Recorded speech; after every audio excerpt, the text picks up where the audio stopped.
নমস্কার বন্ধুরা, বাংলা গল্পের সোনাঝুরিতে আজ আমরা একটি উপেন্দ্র কিশোর রায়চৌধুরীর মজার গল্প শুনব।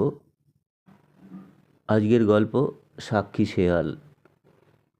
সুধী বন্ধুরা, গল্প শুনে যদি আপনাদের ভালো লাগে অবশ্যই চ্যানেলটির সঙ্গে থেকে সাবস্ক্রাইব করবেন।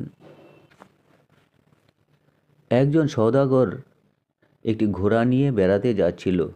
যেতে যেতে তার বড্ড ঘুম পেল। তখন সে ঘোড়াটিকে একটা গাছে বেঁধে সেই গাছের তলায় ঘুমিয়ে রইল।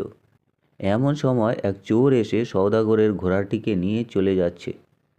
সওদাগর ঘোড়ার পায়ের শব্দে জেগে উঠল। কি ভাই, তুমি আমার ঘোড়াটিকে কোথায় নিয়ে যাচ্ছ? চোর তাতে ভারী রাগ করে বলল, তোমার ঘোড়া আবার কোনটা? শুনে সওদাগর আশ্চর্য হয়ে গেল। সে কি কথা? তুমি আমার ঘোড়া নিয়ে চলে যাচ্ছ, আবার বলছো কোনটা আমার ঘোড়া? দুষ্টু চোর তখন মুখ ভার করে বলল, খবরদার, তুমি আমার ঘোড়াকে ঘোড়া বলবে না বলছি। সওদাগর বললে, কি? আমি আমার ঘর থেকে ঘোড়াটিকে নিয়ে এলুম আর তুমি বলছো এটা তোমার ঘোড়া? চোর বলল, বটে, এটা তো আমার ওই গাছের ছানা, এক্ষুনি হলো। তুমি বুঝে শুনে কথা কও, নইলে বড়ই মুশকিল হবে। তখন সওদাগর গিয়ে রাজার কাছে নালিশ করল, মহারাজ, আমি গাছে আমার ঘোড়াটিকে বেঁধে ঘুমাচ্ছিলুম, আর ওই বেটা এসে আমাকে বলে কিনা ওটা ওর ঘোড়া। চোর হাত জোর করে বলল, দোহাই মহারাজ, এটি কখনোই ওর ঘোড়া নয়, এটি আমার গাছের ছানা। ছানাটি হতেই আমি তাকে নিয়ে যাচ্ছিলুম, আর ওই বেটা উঠে বলছে কিনা ওটা ওর ঘোড়া। সব মিথ্যে কথা। তখন রাজামশাই বললে, এ তো ভারী অন্যায়। গাছের ছানা হলো আর তুমি বলছো সেটা তোমার ঘোড়া। তুমি দেখছি বড় দুষ্টু লোক। পালা বলছি এখান থেকে। বলে তিনি ঘোড়াটাকে চোরকেই দিয়ে দিলেন। সওদাগর বেচারা তখন মনের দুঃখে কাঁদতে কাঁদতে বাড়ি ফিরে চলল। খানিক দূরে গিয়ে এক শেয়ালের সাথে তার দেখা হলো। শেয়াল তাকে কাঁদতে দেখে বলল, কি ভাই, তোমার মুখ এমন ভার দেখছি, কি হয়েছে? সওদাগর বলল, আরে ভাই, সে কথা বলে কি হবে? আমার ঘোড়াটি চোর নিয়ে গেছে। রাজার কাছে নালিশ করতে গেলুম, সেখানে চোর বলল কি না ওটা তার গাছের ছানা। রাজামশাই তাই শুনে ঘোড়াটিকে চোরটিকেই দিয়ে দিয়েছে। এই কথা শুনে শিয়াল বলল, আচ্ছা, এক কাজ করতে পারো? সওদাগর বলল, কি কাজ? শিয়াল বললে, রাজামশাইয়ের কাছে গিয়ে বলো, মহারাজ, আমার একজন সাক্ষী আছে। আপনার বাড়িতে যদি কুকুর না থাকে, সেই সাক্ষীটিকে নিয়ে আসতে পারি। তখন সওদাগর আবার রাজার কাছে গিয়ে বলল, মহারাজ, আমার একটি সাক্ষী আছে, কিন্তু আপনার বাড়ির কুকুরের ভয়ে সে আসতে পারছে না।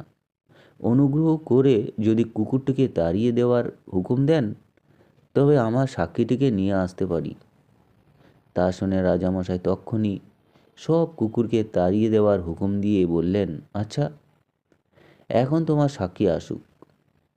এসব কথা সওদাগর শিয়ালকে এসে বলতেই শিয়াল চোখ বুজে টলতে টলতে রাজার সভায় এলো। সেখানে এসেই সে দেয়ালে হেলান দিয়ে ঝিমুতে লাগলো। রাজামশাই তা দেখে হাসতে হাসতে বললেন, কি হে শিয়াল পণ্ডিত, ঘুমোচ্ছ যে?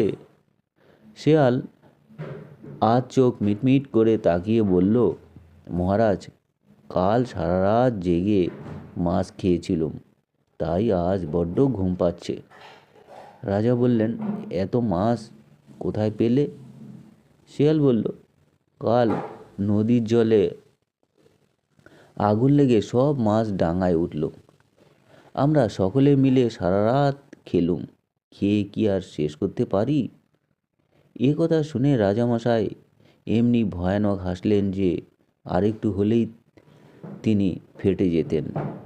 শেষে অনেক কষ্টে হাসি থামিয়ে বললেন, এমন কথা কখনো শুনিনি তো, জলে আবার আগুন লাগে, এও কি কখনো হয়?